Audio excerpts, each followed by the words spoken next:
Hello, good morning mga lalabs, mga vayots.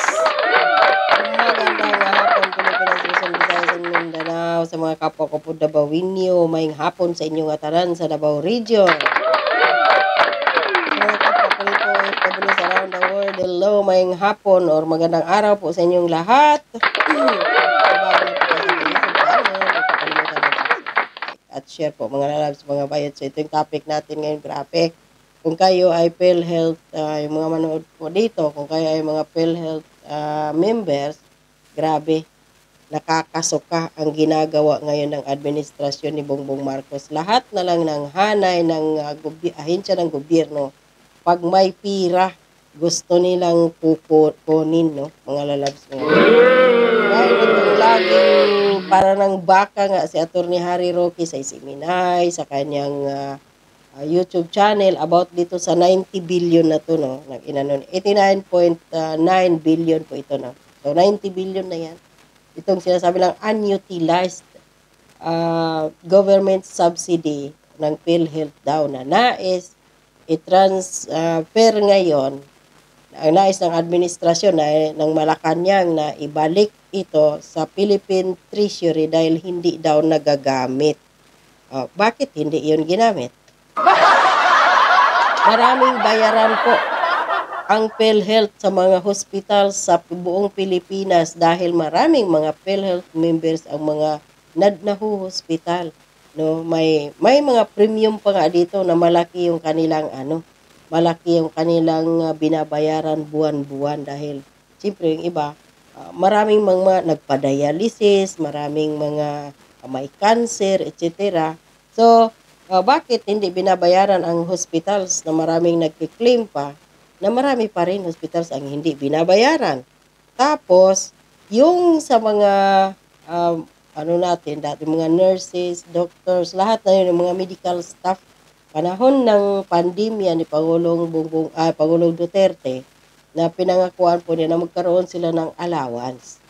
So, nag-announce, di ba, yung administrasyon ni Marcos Jr. na nagbigay sila ng ilang billion iyon, yung DBM. So, bakit hindi na lang po binayaran iyon ng buo ang lahat ng mga medical staff ng panahon ng na yon, yung mga makakatanggap ng allowance dahil nga sobra-sobra ang trabaho nila at nagbuwis buhay sila doon sa mga nag-aalaga sa mga pasyenteng may coronavirus. So doon ninyo na lang ibayad yung pera. Bakit ninyo inipit? Sinong nag-utos sa inyo dyan, taga PhilHealth, putang ina nyo na ipitin yung pera? Hindi din naman yan sa inyo. Pera din naman yan ng mga contributors. Bakit hindi ninyo, yun, nagtaas pa kayo. Nagtaas pa ang PhilHealth ng dagdag bayad buwan-buwan sa mga PhilHealth members na umabot according to Coco Pimentel, balita ito ng Inquirer.net na ito, Pimentel bears 450 billion. Wow, ang laki. 450 billion hike in 2024 unprogrammed funds. Wow. So, kasi yung pira na yon, ang sabi, ibabalik daw sa National Philippine Treasury. Tapos, yung pira na yon, ilalagak dito sa unprogram. Kano ba yung unprogram ni Bongbong Marcos ngayon? Di ba yung pork barrel niya? Unprogram na yan eh. Sinabi ni Atty. Vic, 800 billion. Kulang-kulang trillion na po, mga lalabs, mga bayots. At hindi ito totoo, no, na ilalagak sa unprogram. Ang sabi ni Atty. Harry Roque, dito daw ilalagak ang pirang ito sa tawag dito, yung Maharlika investment scam ni Pangulong Bongbong Marcos at ng kanyang anak na si Sandro kasabwat si Martin Crocodilos Romualdez Buayos.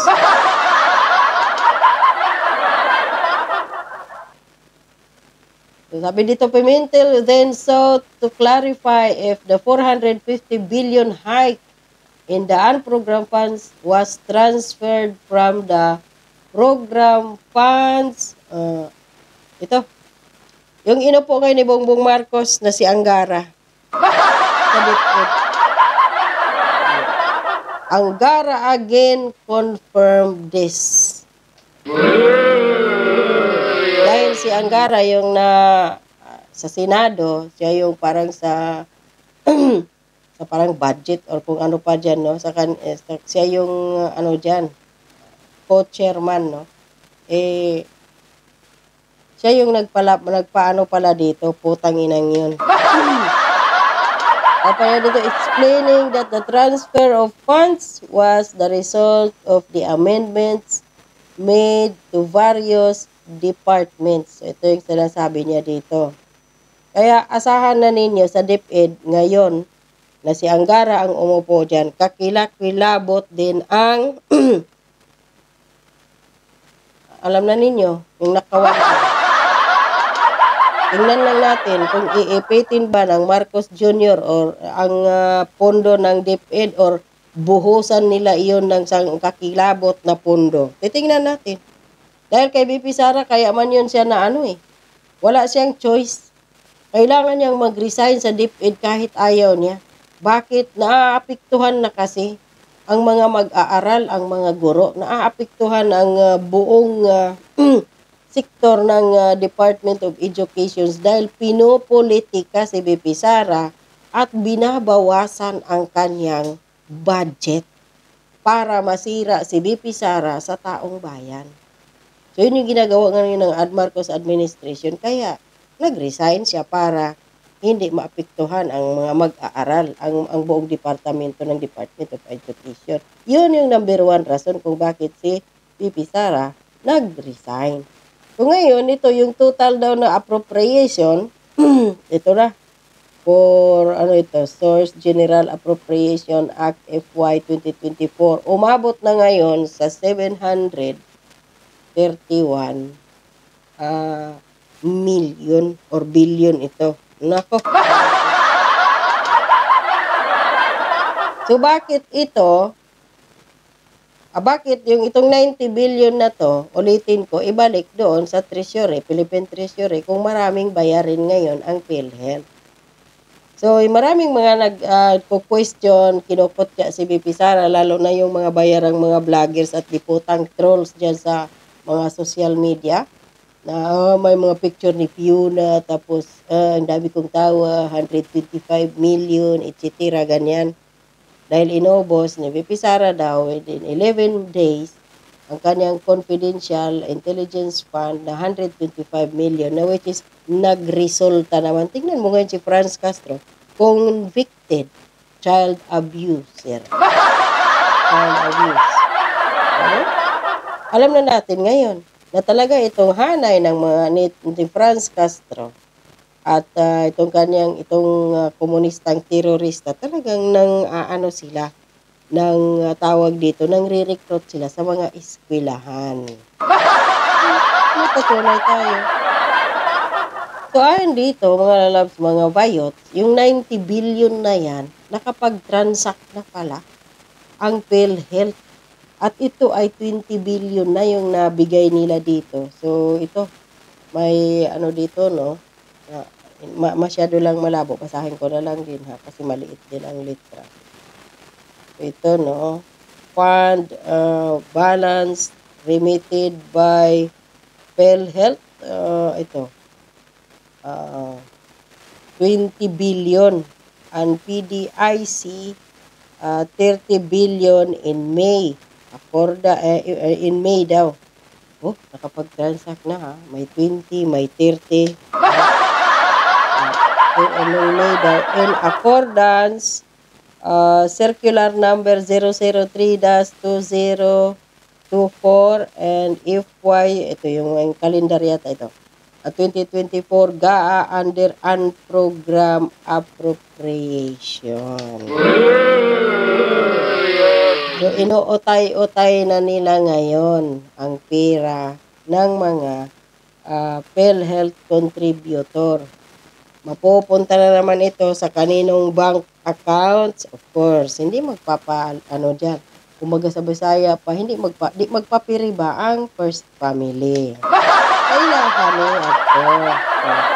So, ayon dito sa Republic Act number 11223, Universal Healthcare Act Section 11, Program Reserve Funds, PhilHealth shall set aside a portion of its accumulated revenues not needed to meet the cost of the current year's expenditures as reserve funds, provided that the total amount of reserves shall not exceed a ceiling equivalent to the amount actually estimated for 2 years projected program expenditures, provided further that whenever that whenever actual reserves exceed that required ceiling at the end of the fiscal year, kaya pala yung FY, hindi FYI FY lang, fiscal year pala. Fiscal year, the excess of the PhilHealth Reserve Funds shall be used. Ito. Kung ganito, gaya niyan, may 90 billion na excess fund daw ng PhilHealth or reserve daw nila dyan, kailangan daw itong gamitin, ito, shall be used to increase the program's benefits and to decrease the amount of members' contribution. Ayan. Oy, taga PhilHealth, mga putang ina nyo. Andito sa Republic Act ng Universal Healthcare na to, yung 90 billion na yan, or 89.9 billion na yan na excess, dapat increasean ninyo yung mga benefits ng mga PhilHealth members, lalo na sa dental. Kasi mahal magpa-dental din. At lalo na dyan sa mga nagda-dialysis, yung mga may cancer. At sa iba pang mga PhilHealth member, dagdagan ninyo naman yung mga benefits. Tapos, at kailangan itong gamitin at bawasan ninyo or ibalik ninyo sa normal kung magkano yung monthly contribution ng mga PhilHealth members. Kasi andito nakalagay sa ano na to, sa Republic, itong batas ng Universal Healthcare na to, Act. Yun naman pala So, bakit kailangan ninyong ibalik doon sa Philippine Treasury? Marami kayong babayaran. Maraming mga PhilHealth members ang nangangailangan ng dagdag na benefits or benepisyo. Sino nag-utos sa inyo? Yung nasa Malacanang ba?